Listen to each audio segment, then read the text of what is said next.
Welcome to our channel. Today we how to withdraw from Brex mobile app payouts to bank, full guide step by step clearly. Open the Brex mobile app on your smartphone. Log into your account using your credentials. Once you're on the home page, locate the Payouts section. Tap on Payouts to view your available balances. Select the payout amount you wish to withdraw. Choose Withdraw to initiate the withdrawal process. You will then be prompted to select your preferred bank account. If you haven't linked a bank account yet, tap on Link Bank Account. Follow the on-screen instructions to securely link your bank account.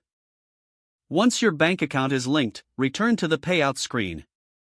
Select the bank account you wish to withdraw to. Enter the amount you want to withdraw. Review the withdrawal details to ensure accuracy. When you are satisfied, tap on the Confirm button. You will receive a confirmation message indicating that your withdrawal is being processed. Check your email for any notifications regarding your withdrawal status. Withdrawals typically take 1 to 3 business days to reflect in your bank account. For any issues, consult the support section in the app or contact customer support directly. If the page does not load, refresh the browser or try again in a private or incognito window. Make sure you are using the correct email address, then retype it carefully to avoid small typos. If your password is not accepted, use the reset option and create a new strong password you can remember. Check your spam folder for verification or security emails, then complete any requested confirmation steps.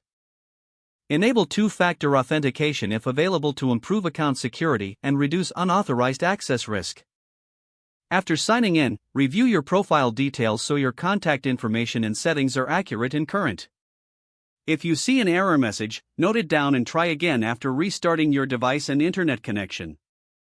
Log out when you finish, especially on shared devices, to keep your account and payment information secure. If the page does not load, refresh the browser or try again in a private or incognito window. Make sure you are using the correct email address, then retype it carefully to avoid small typos. If your password is not accepted, use the reset option and create a new strong password you can remember. Don't forget to like this video and subscribe to our channel for more step-by-step tech guides.